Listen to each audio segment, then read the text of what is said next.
So this story is called The Thrill of Living. We got a blank page, I got an idea, I got an outline of sorts, and we'll see if I can pull this idea off.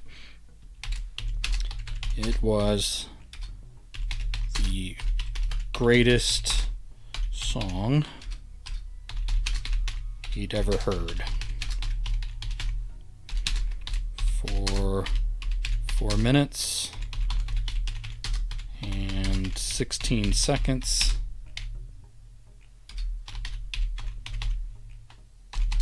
he sat on the end of a couch, staring at the radio, no, at the stereo system,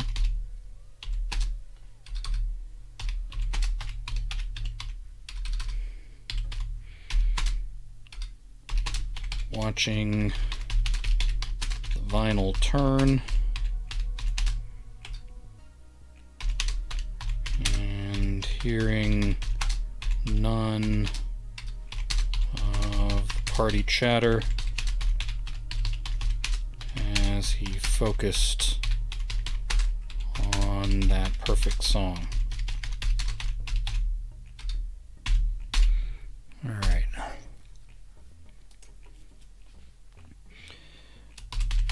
Granted, Jamie Conroy was only 12 years old the night of that party in 1982.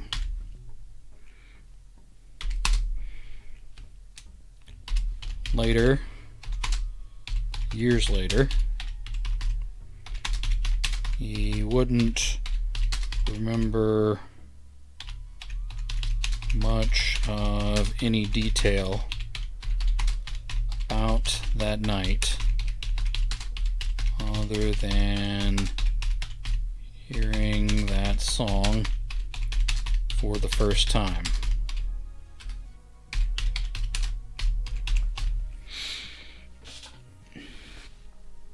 Okay.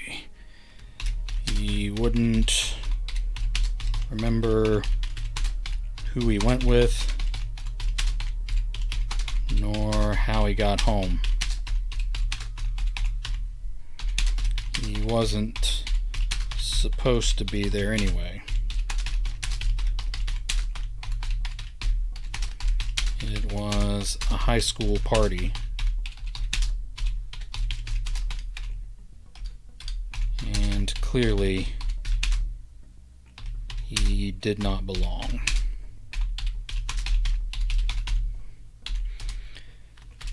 As the song faded, Jamie stood up and crossed over to the turntable. He stared down on the label of the spinning record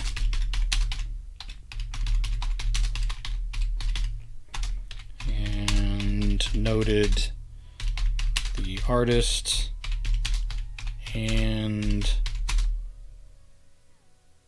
the name of the album. Which Beyonce song is this about? When it popped up on chat, I saw Beyonce out of the corner of my eye. That was good. No, we're not writing about Beyonce. Let's see what we got here. Not in 1982. She became the queen much later. He stared down on the label of the spinning record and noted the artist and the name of the album. American Fool by John Mellencamp. He had apparently dropped the cougar from his name. I don't know if that's true in 1982. I'm going to have to look that up. 82, Def Leppard. Aunt B is my inspiration too. He apparently dropped the cougar from his name. least that's how Jamie remembered it.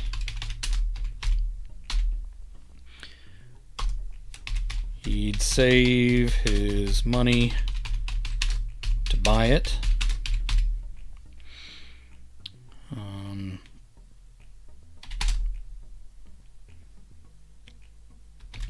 He'd learn to love a number of Mellencamp songs.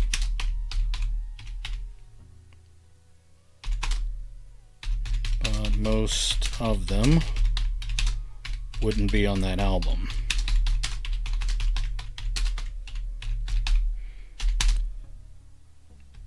There were a few others he liked okay, but none like Jack and Diane.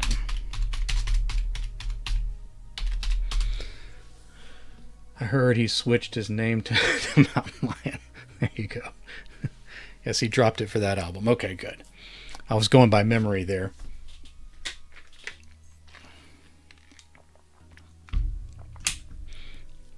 All right, Jack and Diane. Okay, I got the period in the wrong place. Hold on. Since it's the name of the song, the period needs to be on the outside of that sentence. He'd wear that ring of the album right out once he had his own copy. It was that very night, that very moment, as the song died away, that he decided he was going by Jack. Alright, scene break. There's going to be several scene breaks in this story. Alright. Next up, Jack was doing his best to not let it seem like he was listening in to his parents arguing.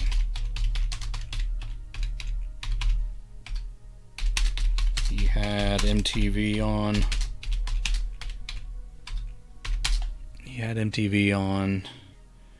And had it turned up to a respectable volume.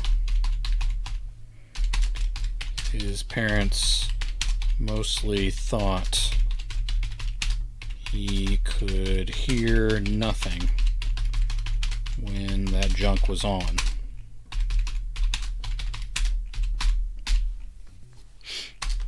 So it made for good cover.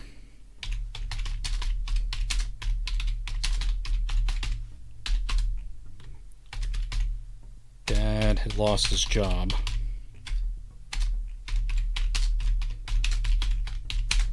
That very day.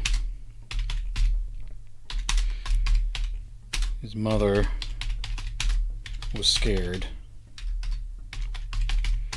And that just seemed to make Dad more angry. Jack felt sorry for him, but he was scared too. They were already talking about canceling plans for later in the summer. Dad would just be home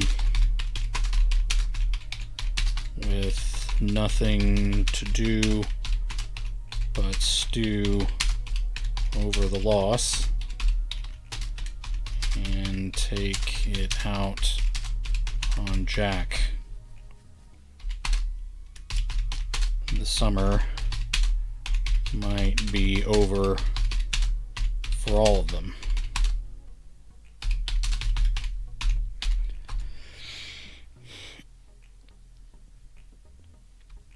He focused on the video for Jack and Diane playing across the screen in mostly still images.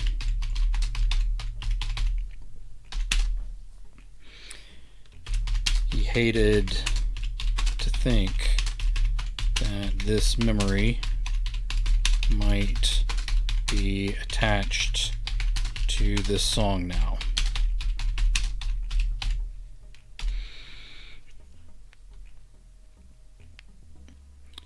Say Jack still loved the tune, even though he owned the record. There was something special about it, about catching it on TV.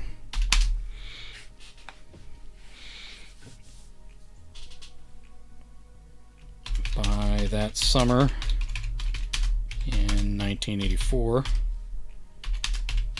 he had found other music he liked. The Purple Rain album had just come out last week.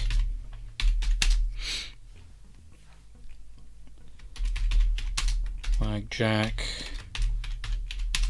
and Diane,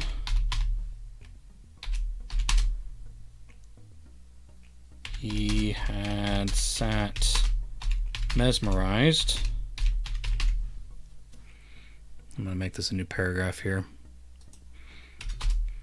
Like Jack and Diane, he had sat mesmerized through the whole thing. Unlike American Fool, the entire Prince album was amazing. He had busted open his piggy bank that day and bought the album with change.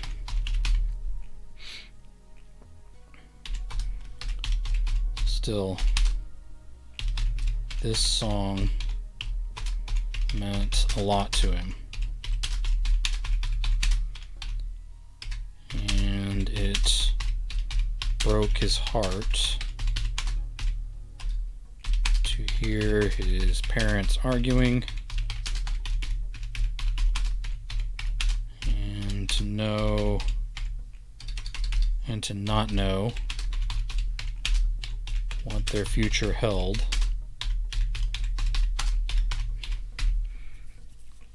In that moment. Let's say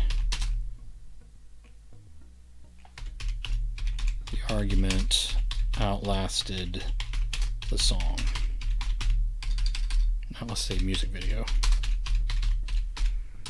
Scene break. All right.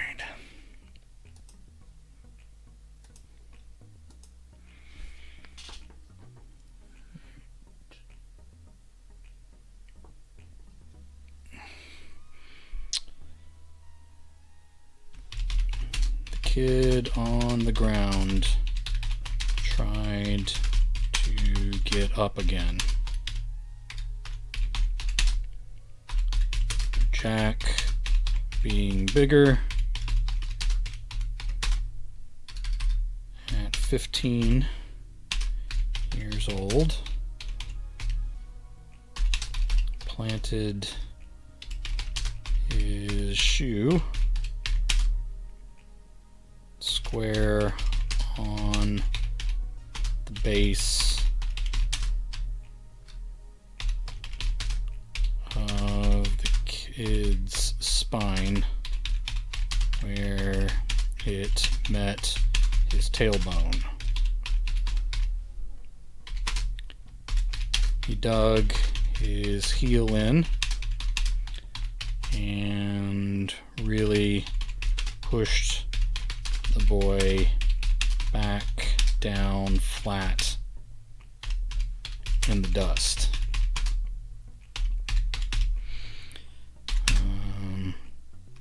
Jack had read about this move in some paperback.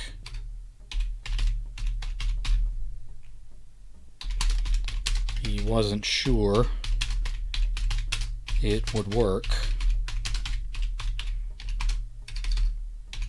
but apparently the author had done his share of bullying or getting his face smeared in the dirt himself.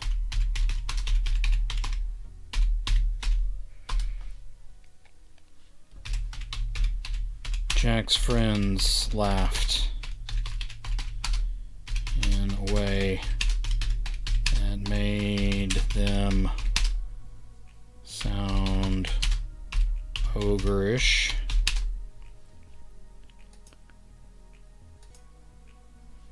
And stupid.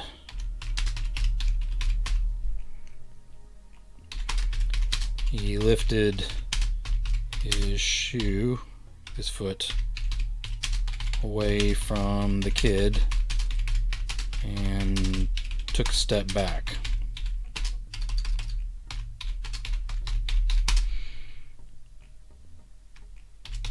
The other boys went on laughing, and the kid stayed on his face. Jack and his friends had apparently broken the boy's will. There had been a reason for all this.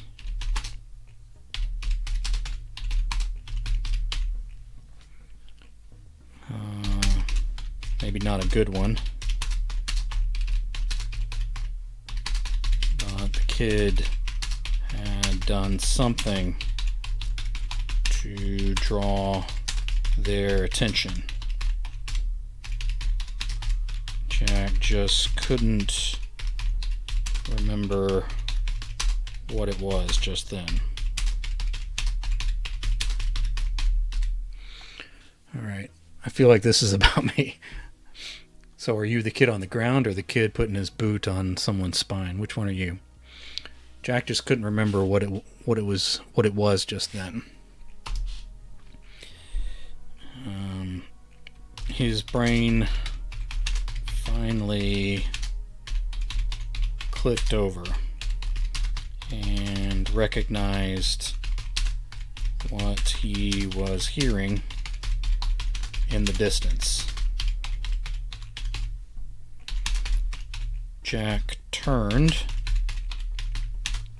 as the others started sliding the soles of their shoes through the dirt to kick it up into the boy's face and on his clothes.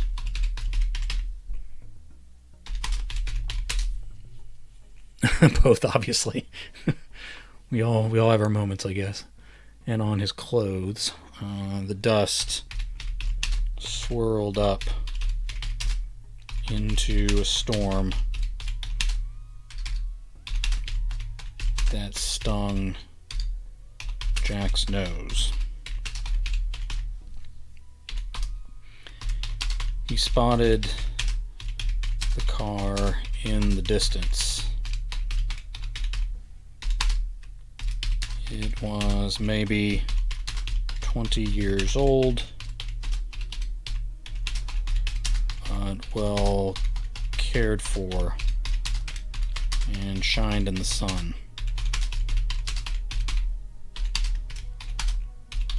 An older boy and girl leaned together on the side as that old Mellencamp tune. Apparently I can't spell anything anymore. That old Mellencamp tune. Did I spell his name wrong the first time?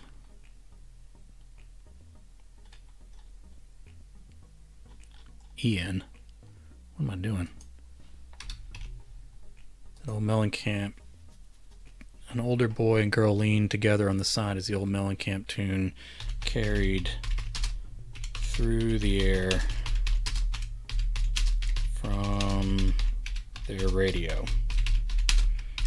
If they saw what was going on or had an opinion about it, they didn't show it. They were caught up in each other.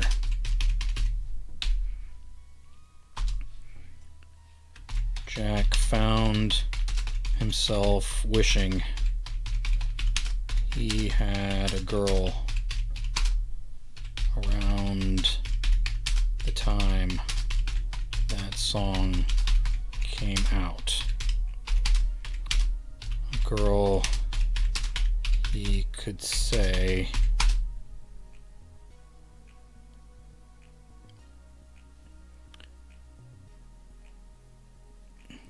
that he could say this song was theirs. Okay. I was trying to figure out how to word that sentence by the way I've written it. He found himself wishing he was anywhere but here. Maybe anyone besides himself. That goonish, stupid laughter. It was the way his dad's friends laughed after drinking too much.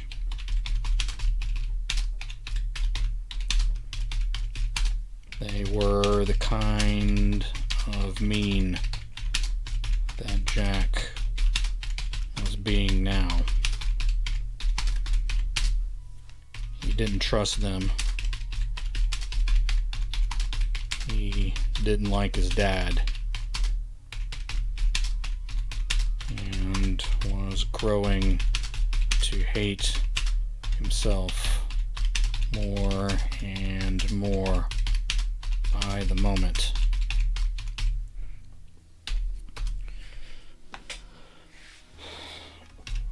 He turned just as the other boys started really kicking the kid on the ground.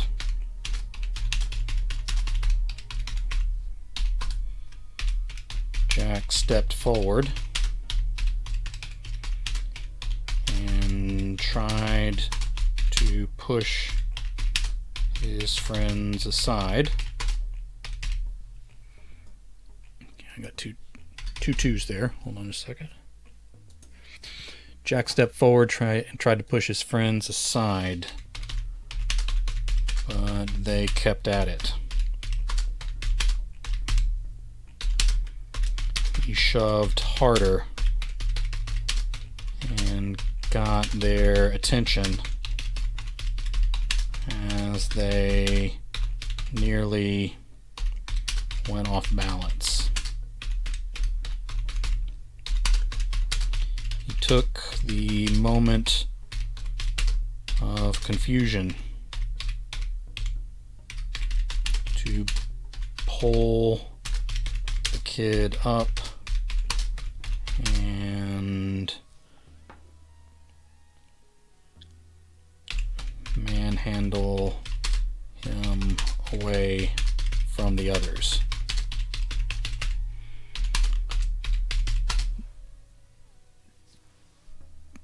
Dirt shed off of him in many landslides.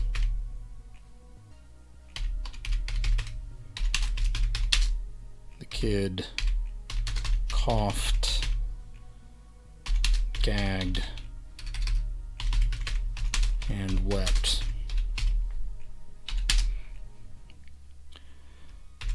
Jack hated the little boy for his weakness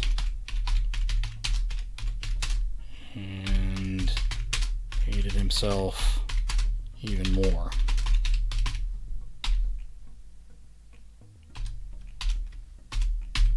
Go. Hold on. He shoved the kid forward a few steps. Then the boy stopped with his head hung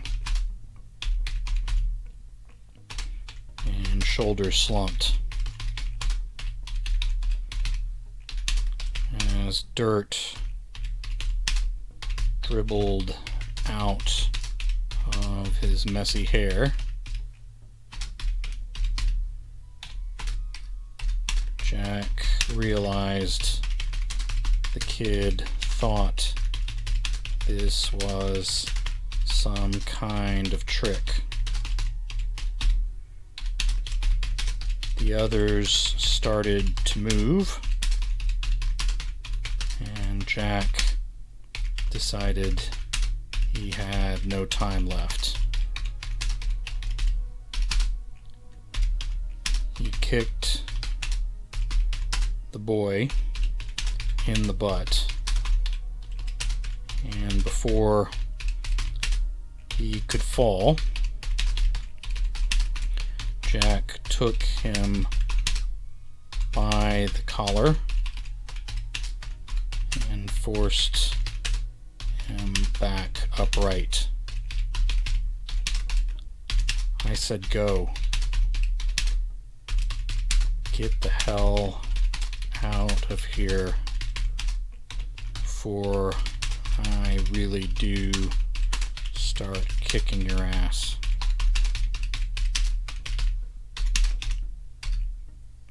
Go.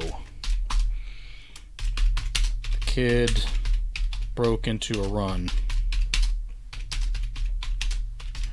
as the fear the kid broke into a run as the paralysis finally let up. The others laughed. The others chuckled. But the dark joy of the moment was fading.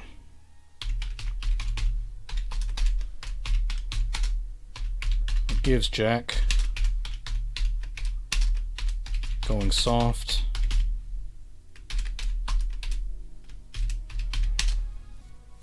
You decided to be his little friend.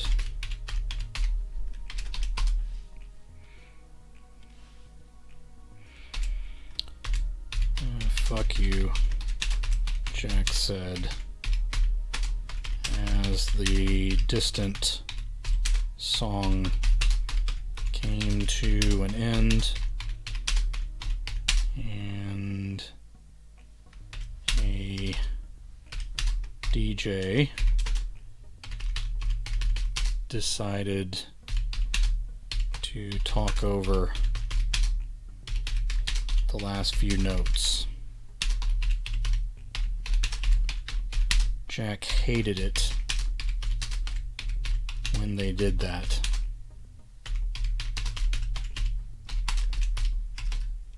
He hated it more when they talked over the intros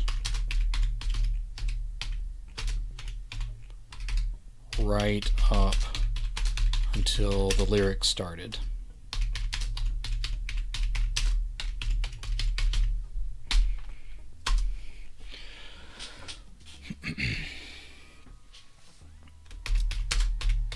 He hadn't taken a step away from his friends by the time the song ended, but he did walk away. Alright, scene break.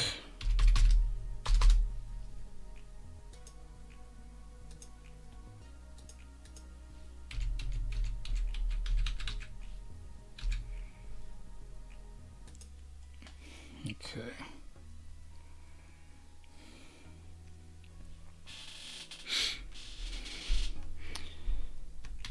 Unlike many of his friends, Jack had to borrow a car anytime he wanted to drive somewhere.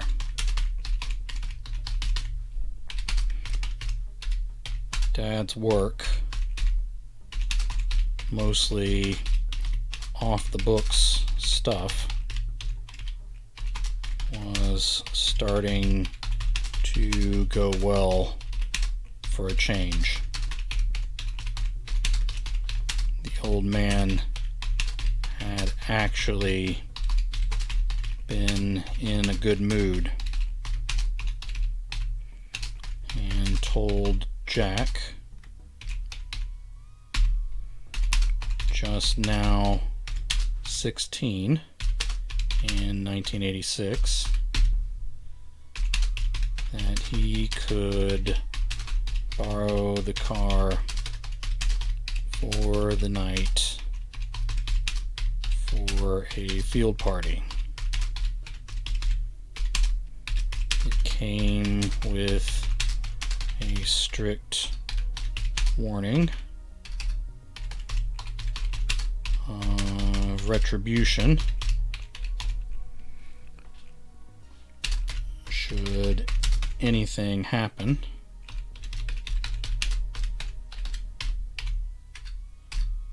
to the car,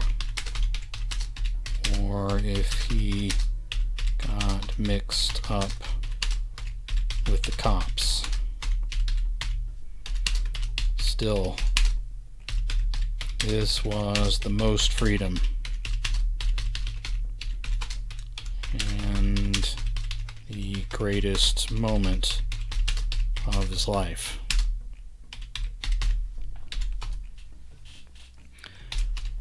Not to mention that he met her.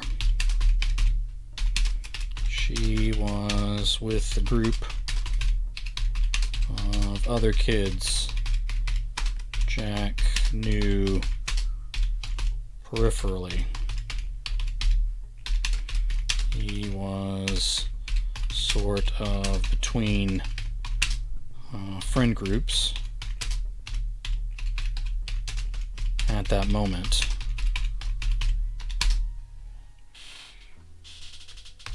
He had one foot in a few different circles.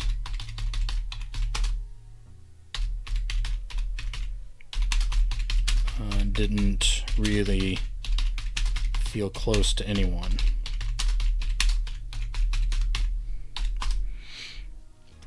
He still had his Mellencamp and Prince albums, but had really started collecting and trading around metal tapes. He didn't like all of it. He didn't even like most of it.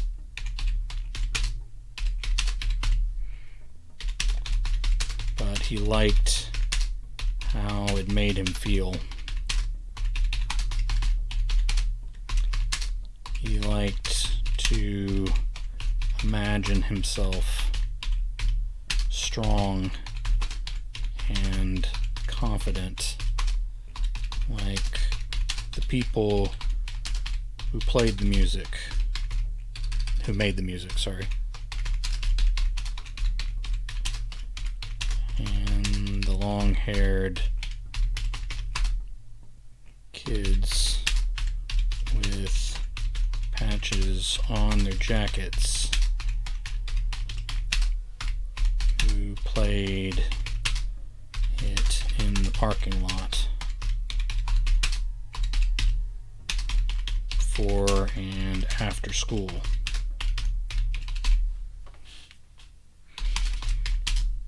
He had one foot in with that group,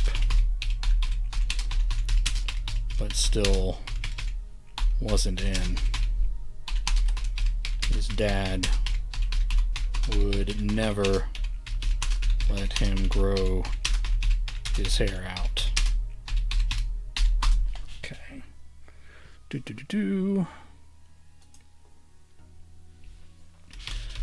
Somehow the crowd had drifted off to other fires and other parked cars. The sun wasn't fully down yet. Different music played from different radios and tape decks.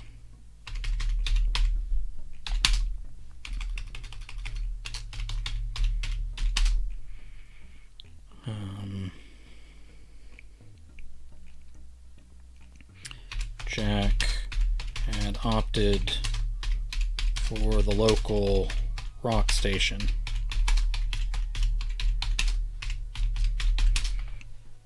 Jack had opted for the local rock station, which matched up with a few other surrounding cars.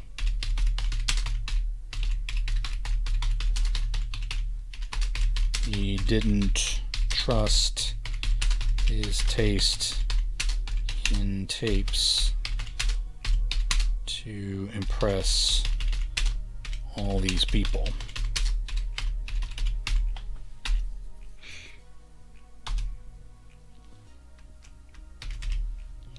As Jack and Diane came on, he started to get up to change it. She took hold of his sleeve, and he could have melted right there.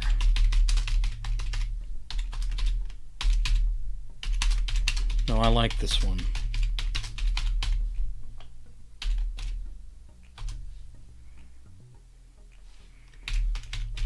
Jack smiled and nodded at her.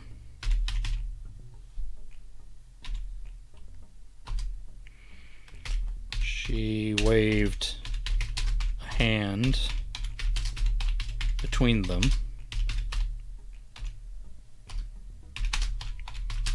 and said, "Jack and Diane." That's funny, isn't it?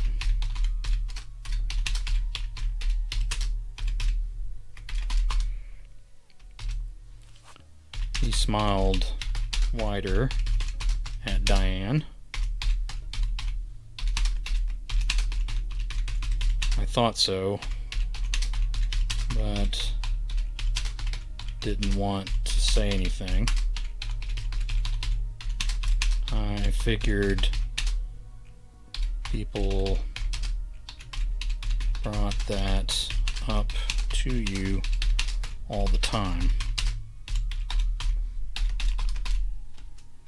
She laughed.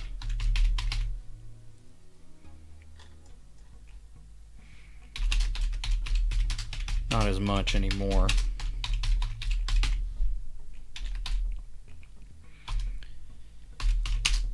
He looked around and tried to think of something to say as the song played on.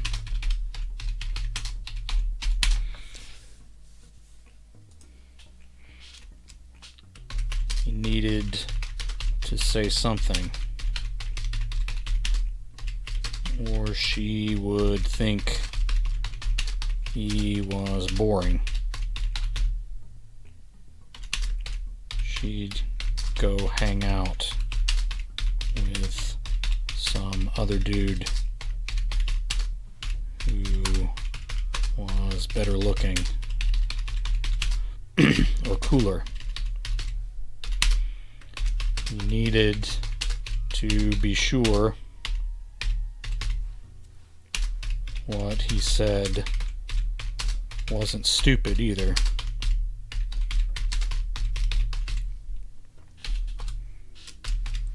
His dad always said it was better to let people think you were stupid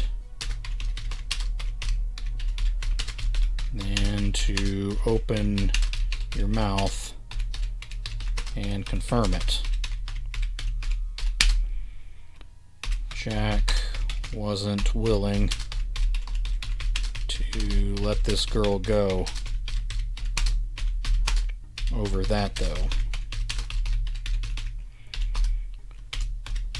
She picked a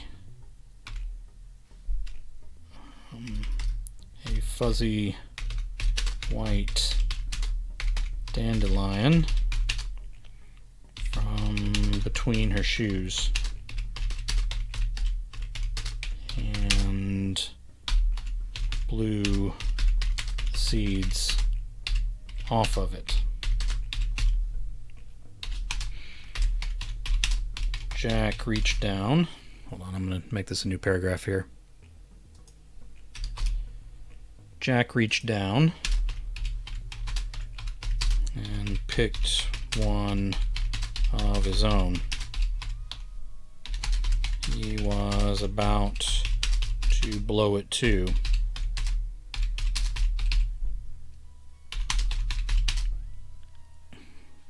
But then thought of something else.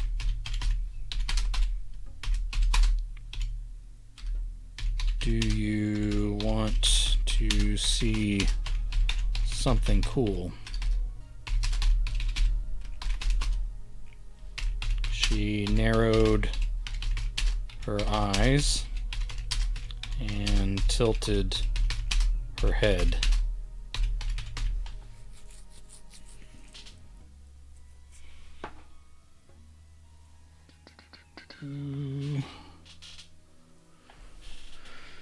She narrowed her eyes and tilted her head. The setting sun caught her hair and her skin in fiery light that he would remember for the rest of his life.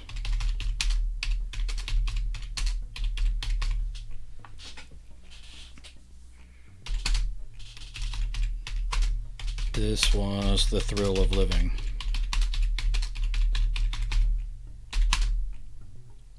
Now he understood the call to hold on to 16 as long as he could. He would die right then if he could have lived in that moment forever. Sure, I guess so. Jack fished through his pocket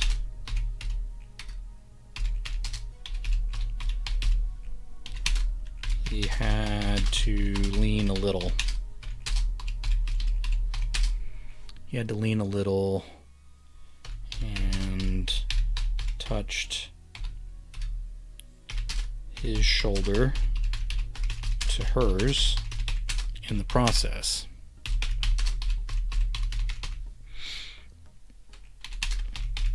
She did not pull away. He took out his lighter and fumbled it a couple times before he got it ignited. Are you ready? I guess so.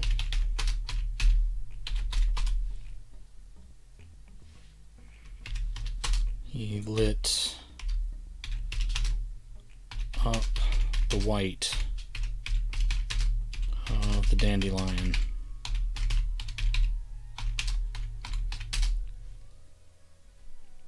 And the flame enveloped the fluff. A few sparks popped as the fire drifted with the breeze.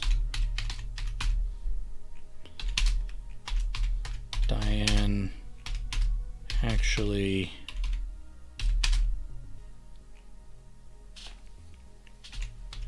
made a little sound of surprise and wonder. He would always think of that sound whenever this song played from now on.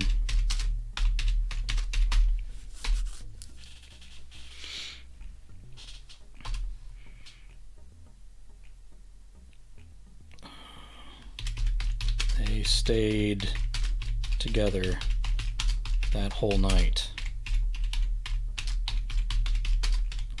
and she let him drive her home instead of the friends she'd come with. He did not kiss her that night and thought he would always regret it. But that came later.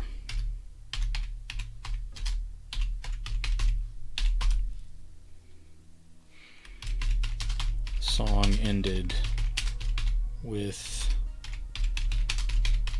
the dandelion still burning.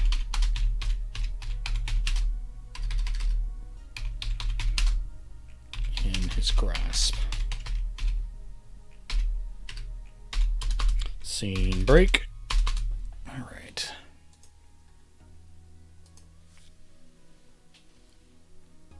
Let's center that. Have I been centering these all the way up? Yep. All right. Moving right along with Jack's story.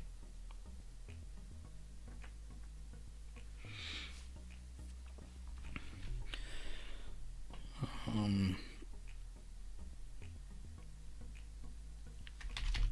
17 years old. In the last weeks of that cold December of 1987.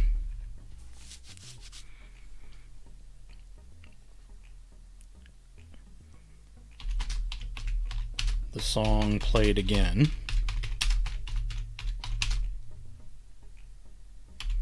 Over the radio in Jack's room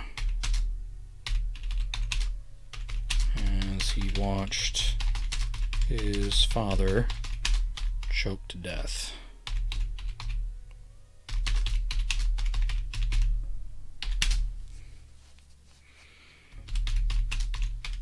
The man had gotten sick,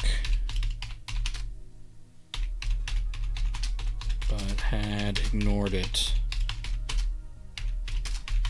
until he was bedridden.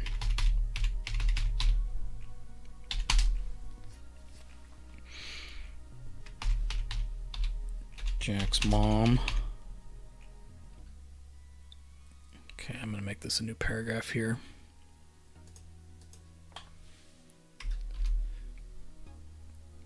Jack's mom was away only for a little while. She could be home at any time. Jack was scared.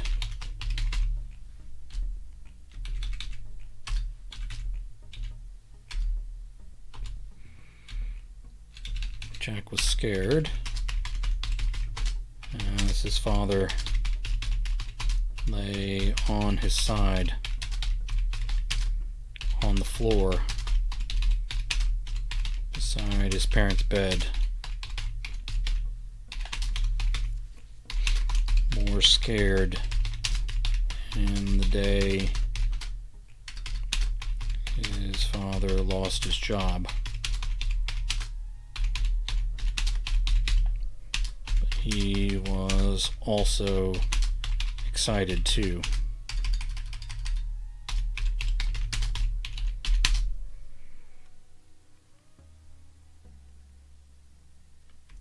He only felt free in a very few moments. This felt like a moment that might free him forever.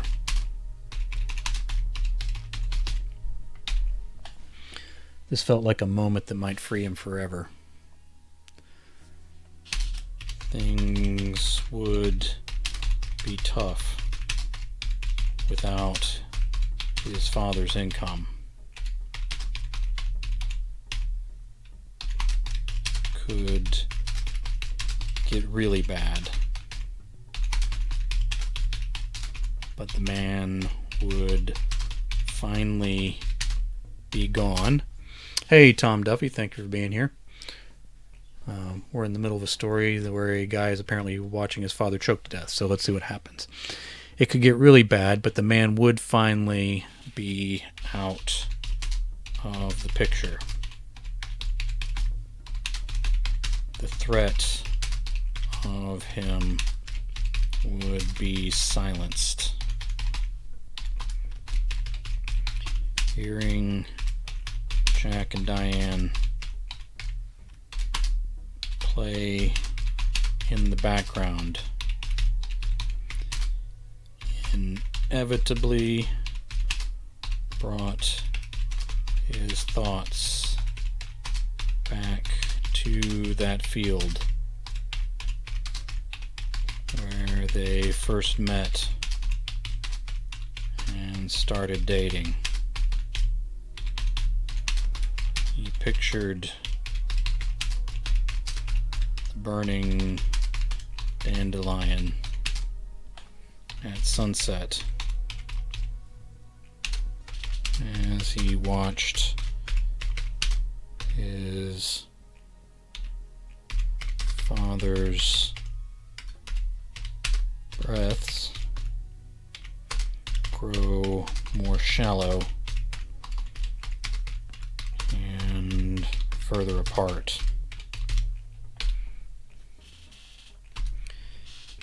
His legs started to feel weak. He almost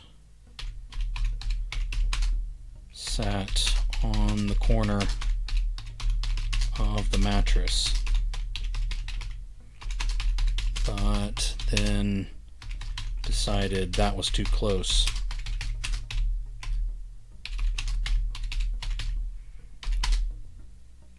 He made it to his mother's makeup table and pulled out a little bench to sit on.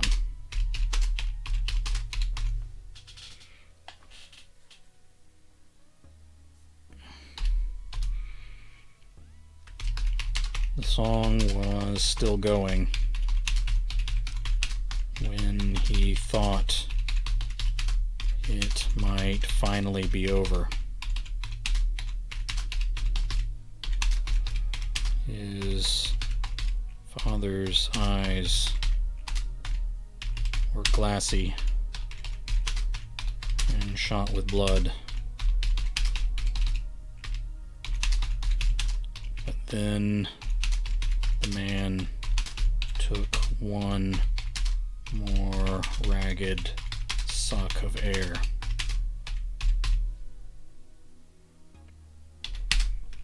So Jack waited a bit longer. He wanted to call Diane.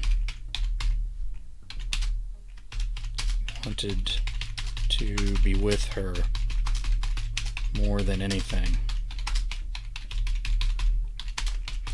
After his father was gone,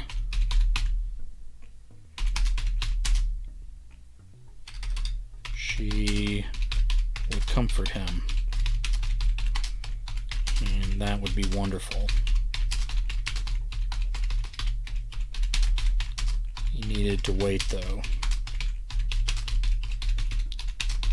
He had to wait until this was over.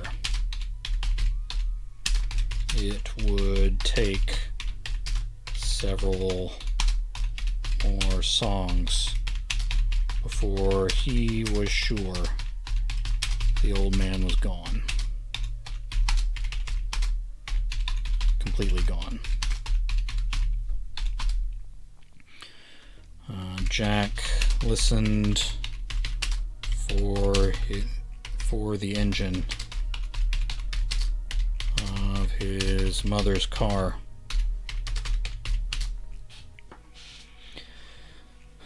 Over the winter winds. He would want to be on the phone and sounding frantic when she came in.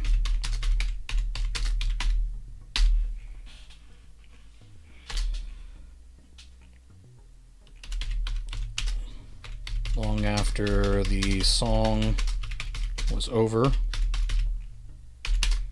Jack practiced his lines in his head.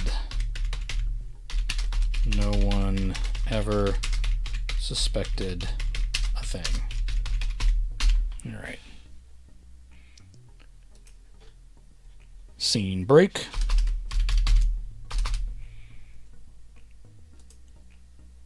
what's next for Jack. Jack took Diane's hand and led her out onto the dimly lit dance floor they now had to themselves. As the first few notes of the song played,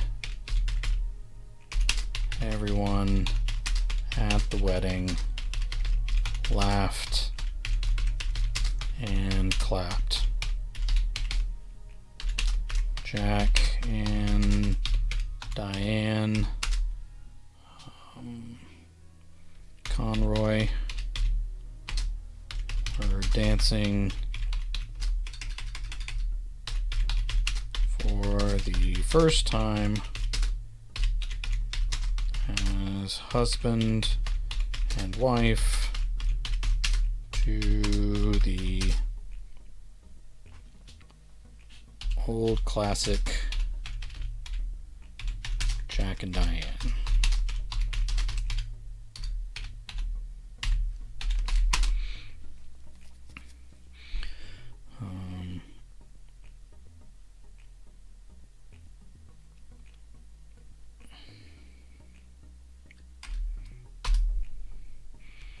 Both of them at 29 years old in 1999 did their best to sway to the music as everyone watched on. Jack guessed that the DJ would probably play Party Like It's 1999 by Prince 2 before the night was over.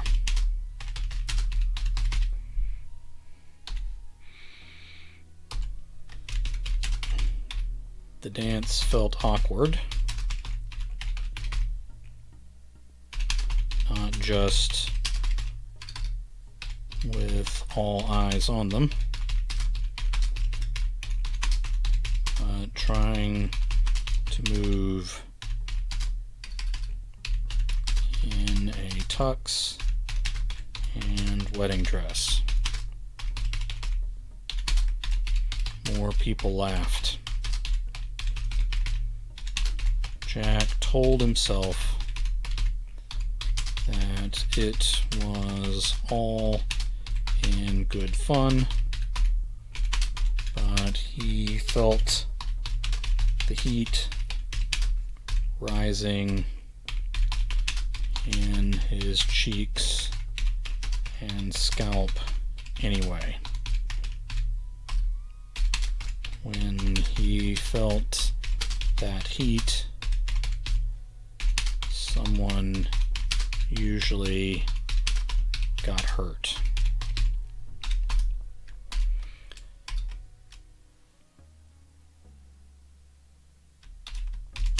I love this song.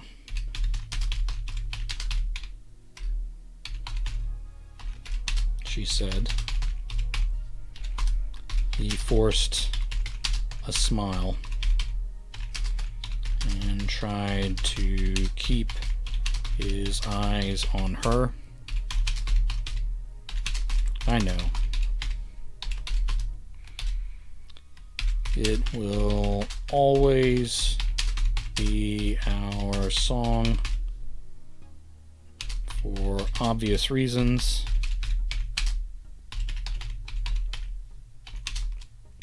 But I sure do wish they'd picked a different one for this dance.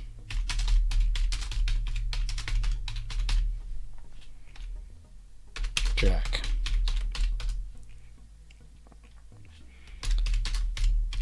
He tilted his head and forgot to move his feet for a couple seconds. Really? Why? I thought you picked it.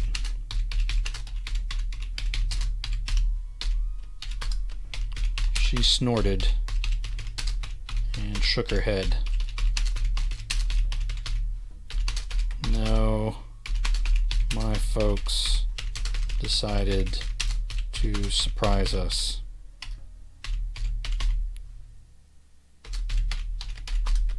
Jack sighed and shook his head.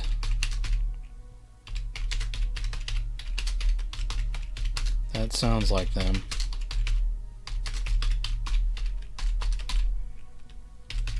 This is not an easy song to dance to.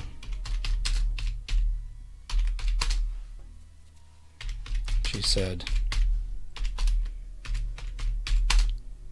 Jack laughed and started moving again.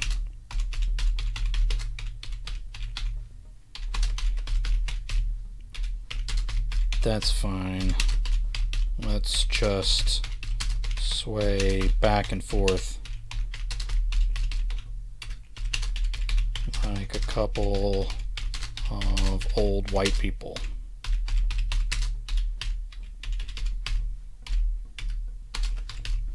We'll be fine.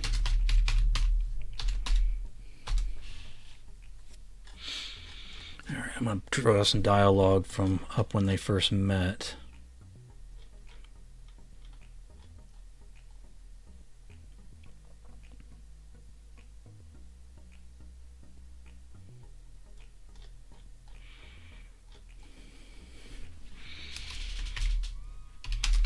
Do you want to see something cool? She asked and winked at him.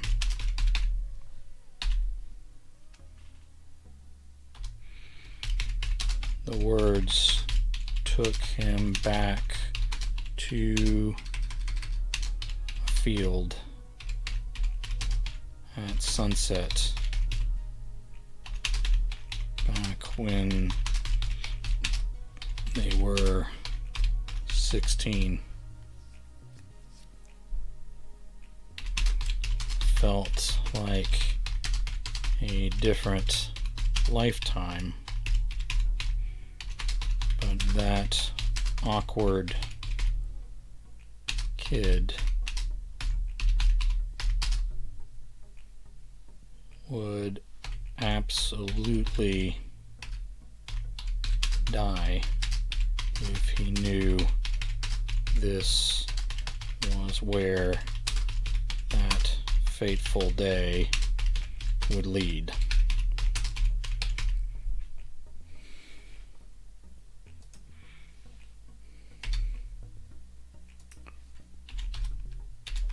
Sure, he said.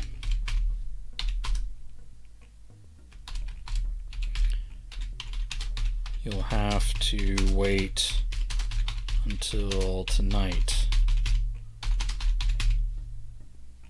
but I'll show you something amazing. He felt a different kind of heat then.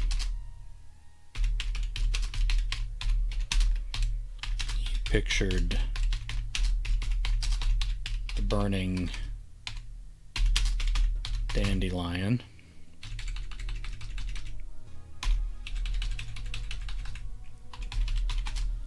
as the sun died below the horizon.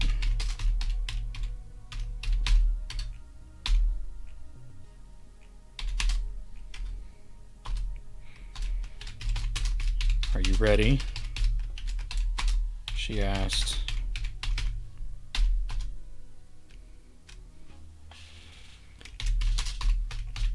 He laughed. Alright, what was the next line in that?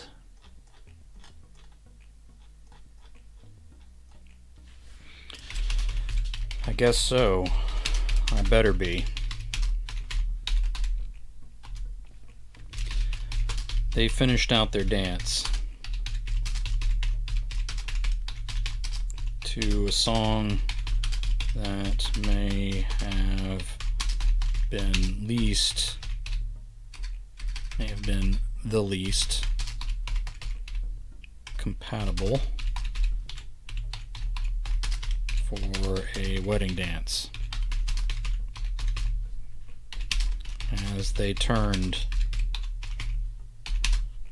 Jack saw their friends,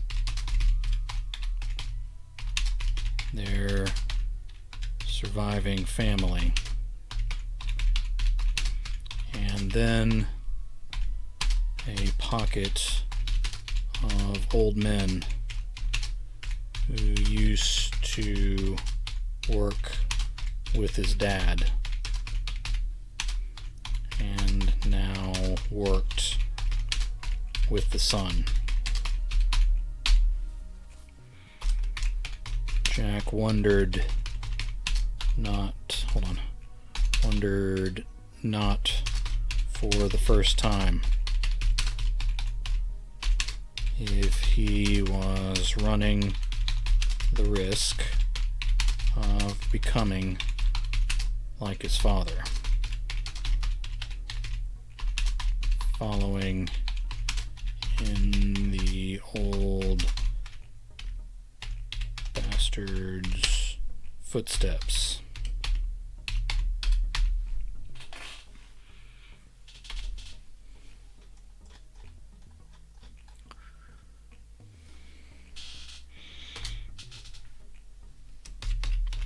The money was good, though.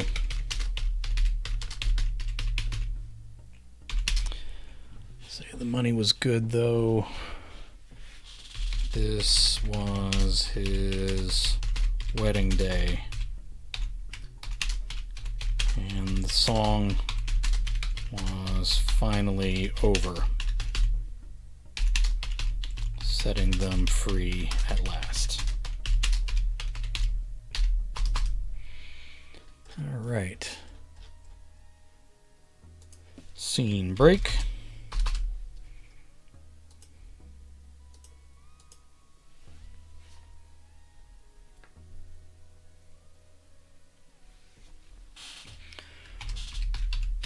Wouldn't you know, that song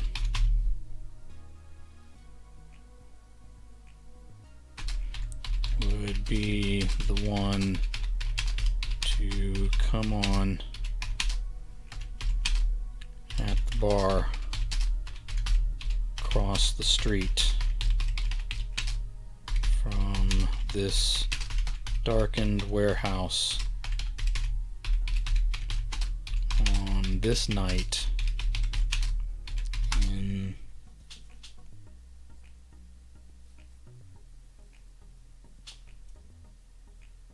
2005.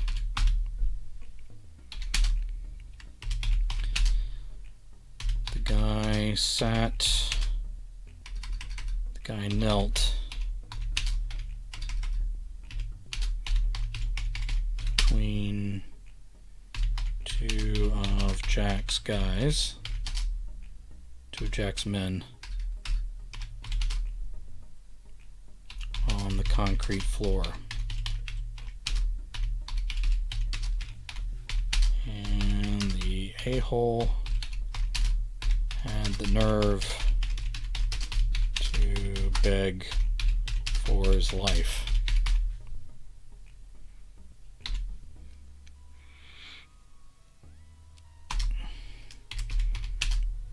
The weakness pissed Jack off. Say Jack Conroy. Pissed Jack Conroy off. He glanced at the fellow on the left and nodded. The guy went from his knees to his face before he ever realized he'd been hit.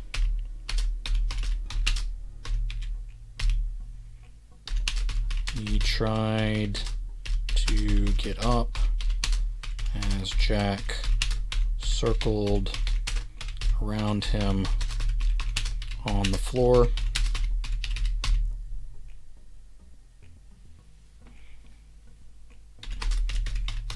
Then Jack planted a boot against the base of the guy's spine, keeping him down.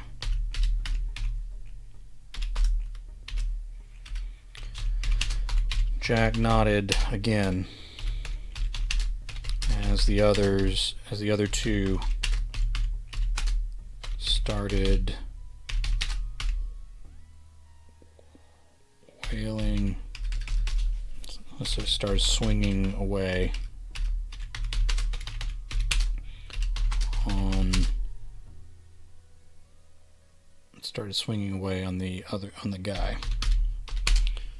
Well, probably need to come up with something besides guy, but we're not going to spend a lot of time here. Jack nodded again as the other two started swinging away on the guy. The impacts were meaty and brought cries from the victim.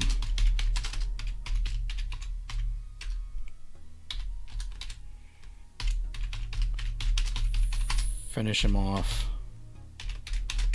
Jack shouted over the noise.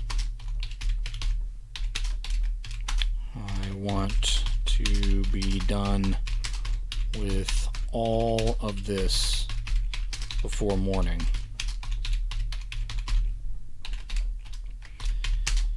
He did his best to block out the song.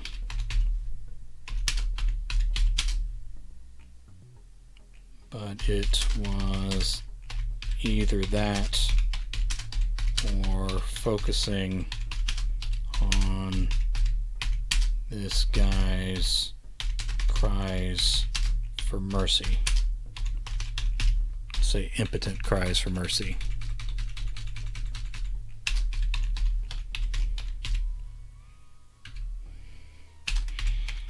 Jack did his best to imagine himself somewhere else.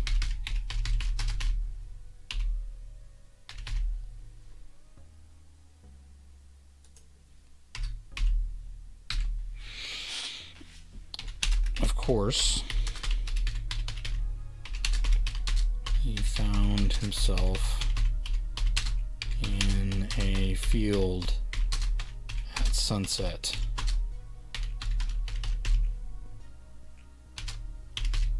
From his youth, say innocent youth.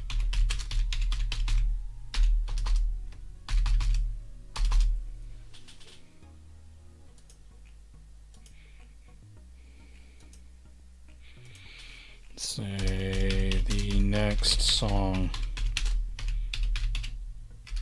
would be some pop, punk, emo, half rap nonsense that Jack did not recognize. There we go. Pen it in the time period there. All right.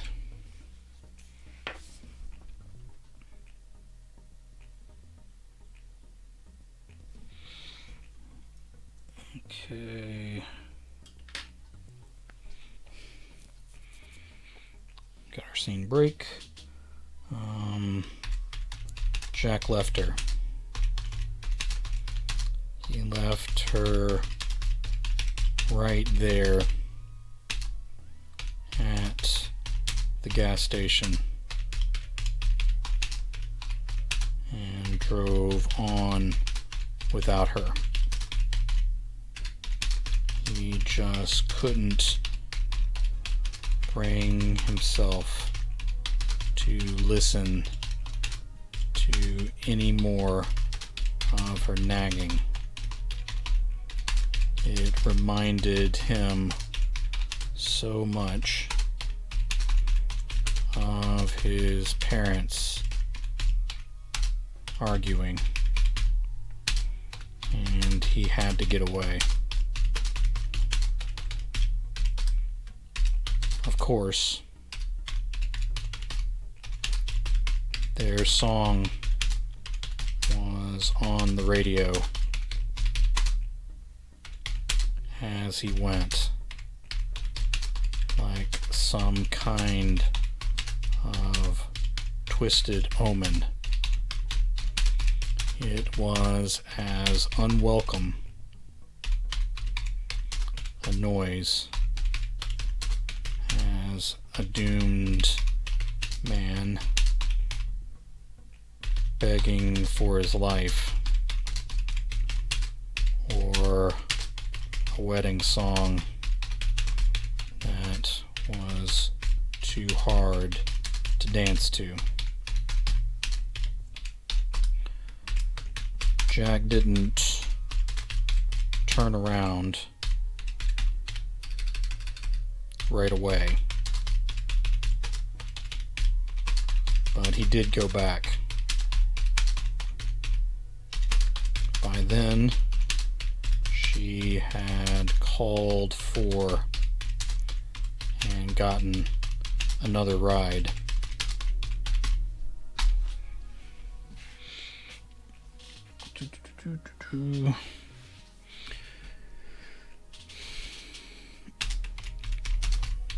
She wouldn't answer his calls, but he had a tracker on his phone and went after her. They fought some more that night.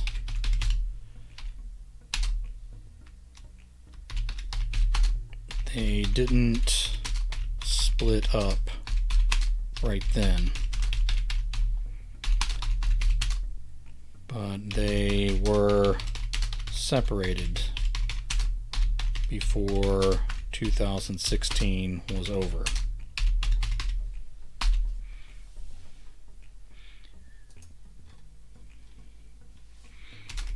Maybe it was that incident. Maybe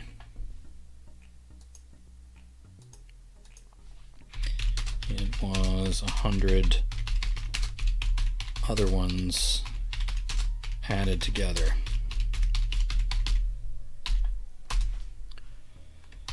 Either way, Jack thought of her in the setting sun. Either way, Jack thought of her in the setting sun, giving a sound of wonder as he held up the burning dandelion for her to behold. What had happened to those kids? What had happened to him? This is what he struggled with as he drove away without her beside him. All right. Scene break.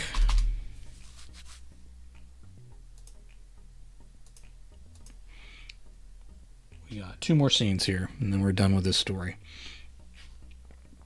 All right. Jack sat outside her house, just around the curve of the street, in the shadows between streetlights.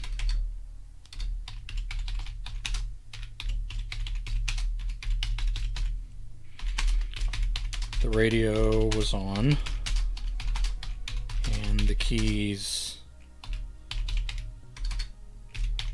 were in the ignition, but he sat in the passenger seat. This was an old trick that still worked pretty well, even in 2018.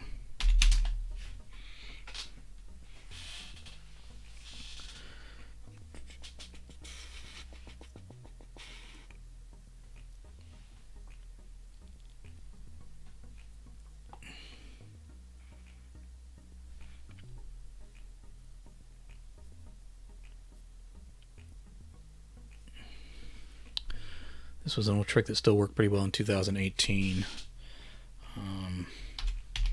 People felt less nervous if you seemed to be waiting on someone else.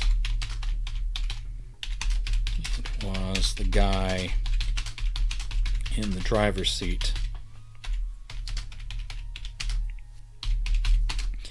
You had to worry about.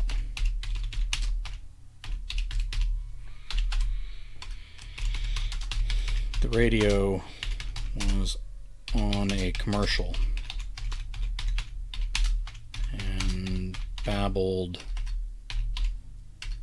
on low in the background.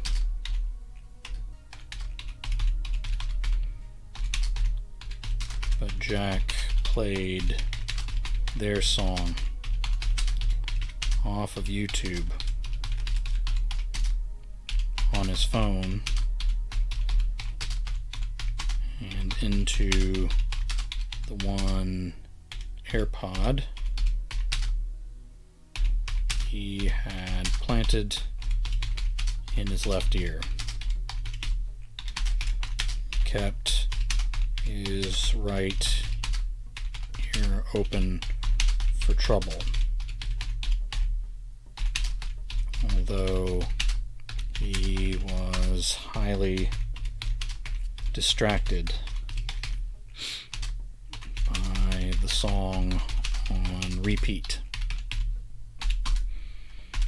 He watched the light from her windows.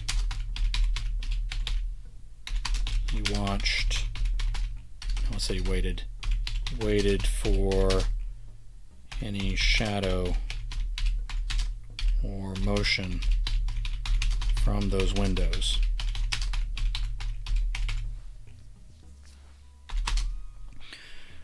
Her car was the only one there tonight,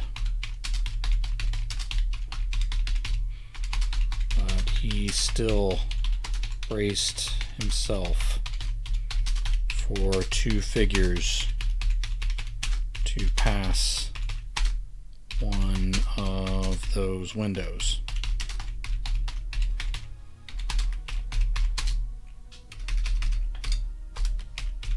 She'd had other boyfriends since leaving him, even though he knew she wasn't seeing anyone right now. He had plenty of girlfriends who did plenty of things that Diane would never. But he felt very little for any of them. He would not park himself outside any of their windows, their houses, like this. He wanted to go beat on her door.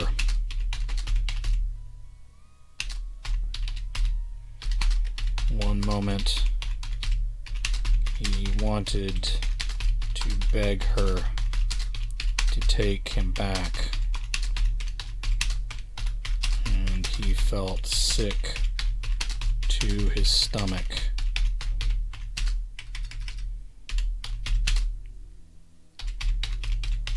Picturing that. Next moment, he wanted to force his way inside and make her pay for hurting him.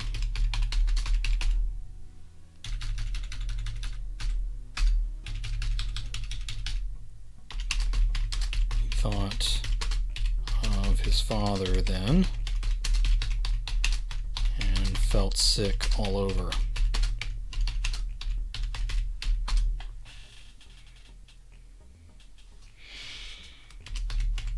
The song ended.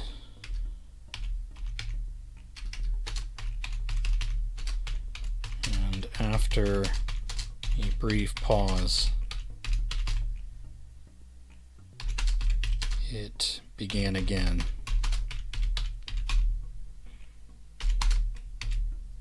In his mind,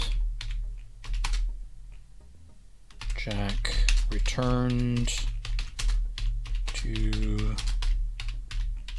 the field where he and Diane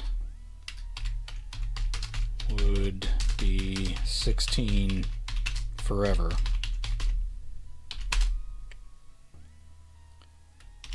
This time it was her glowing face and fiery hair that enveloped in flames and burned upon the breeze. Say the soft breeze. Alright. Scene break. And one last scene. I don't know if I've done all the character work I need to here, but we'll see what happens.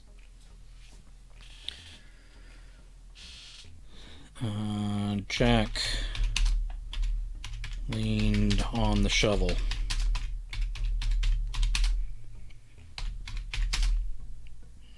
And saw his breath in the darkness, in the partial darkness.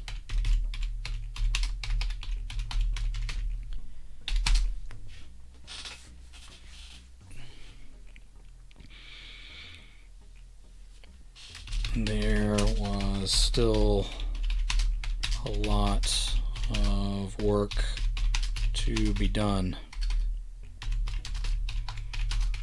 and he couldn't trust anyone else to help him with this, so it was all on him. he probably should have kept the radio off, but he needed something to distract him, or he was going to go mad.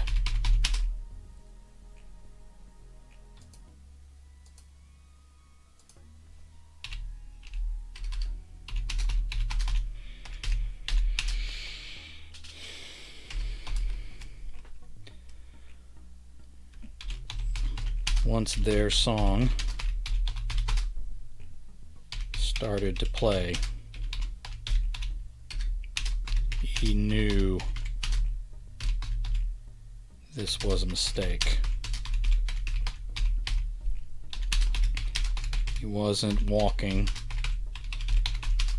all the way over there to turn it off. So he did his best to tune it out. That worked about as poorly as he expected, and he returned to shoveling dirt over her body.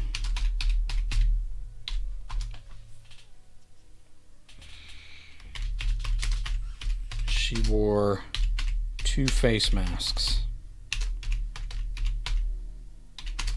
Who did that?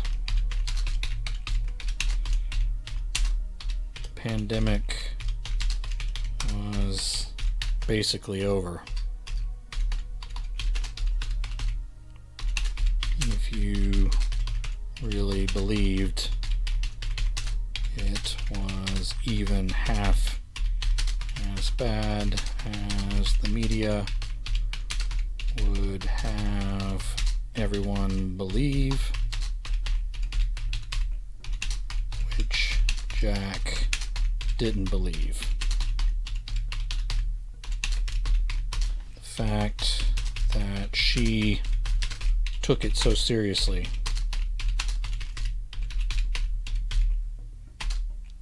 was one more thing among many that pissed him off to no end. Everything pissed him off these days.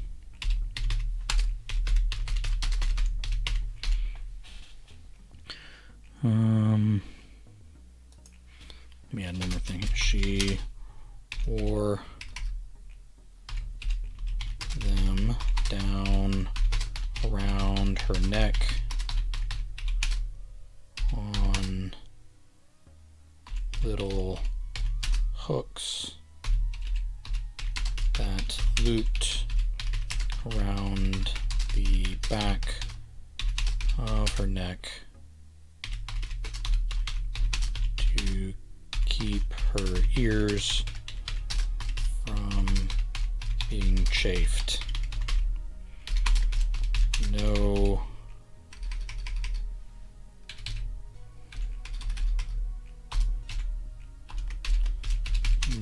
how to avoid that. He asked the dead woman in the hole, stop wearing the masks. Pandemic was basically over, all that kind of stuff. Everything pissed him off these days. He had little control over his temper ever since she abandoned him. Even in his line of work, out of control temper was a liability and got in the way of success and promotion.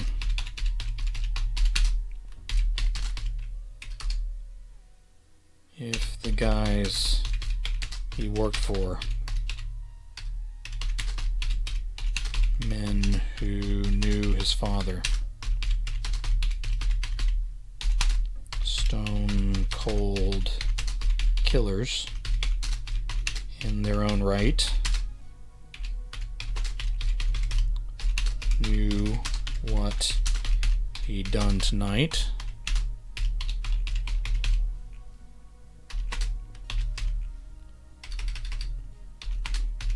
he'd be on his way out. So they couldn't find out. Not ever. Not even if they suspected once she turned up missing.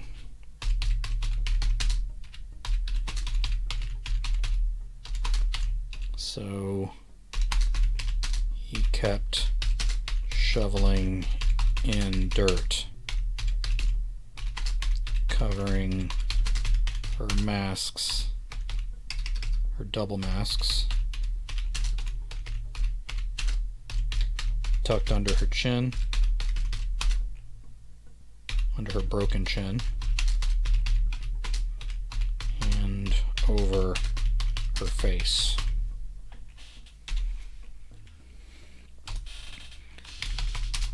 Was that song still playing?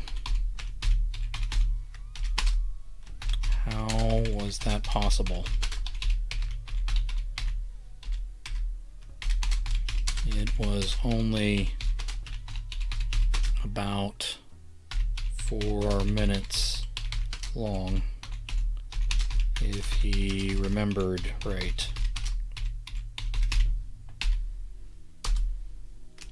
He thought back to when he first heard it, and he was 12 years old, crashing an older kid's party.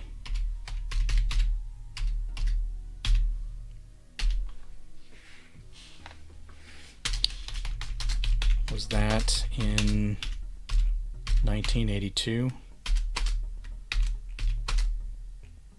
My God. That was 40 years ago.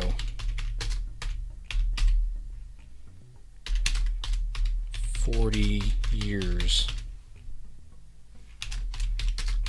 It couldn't be. But, of course, it was.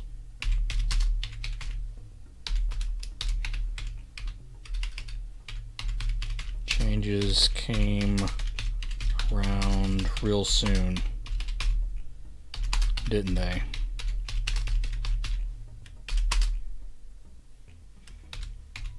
And they became women and men instead of 16-year-olds desperate for love and belonging. Where had the years gone? What the hell happened to them?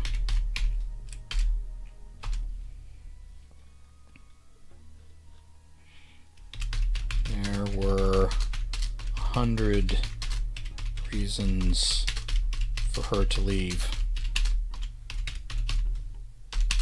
This final moment seemed to prove them all. he supposed. But she hadn't left for any of those. She had stuck with him like she was supposed to.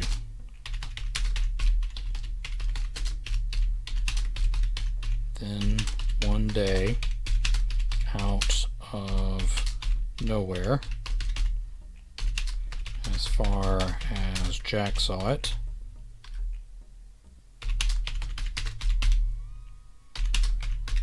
she ditched him. She left him, and she was the only one he ever cared about.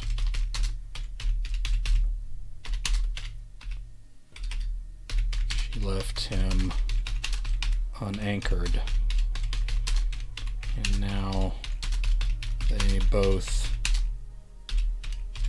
paid a price. Off to Mexican food with the wife and her aunt. It was nearly a life-changing time today, Jay. I did write a couple of chapters myself. Have a good night. Well, thank you, Armand. I appreciate you being here. Hope you enjoyed it. And enjoy your Mexican food. You've earned it, son. All right, almost done here. The song did finally end, as it always had, every time.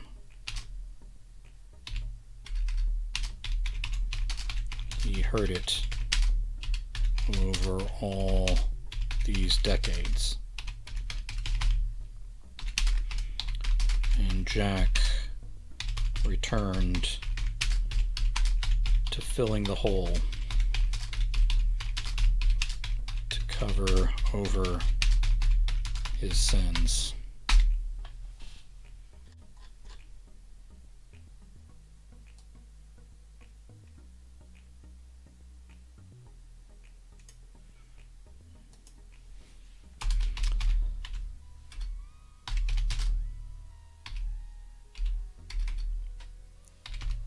Life went on, at least for him it did. And sure enough, the thrill of it had burned away.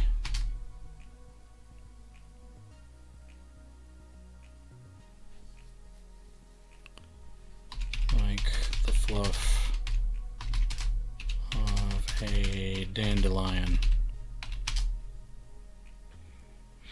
Life went on, at least for him it did, and sure enough, the thrill of it had burned away like the fluff of a dandelion. Gone.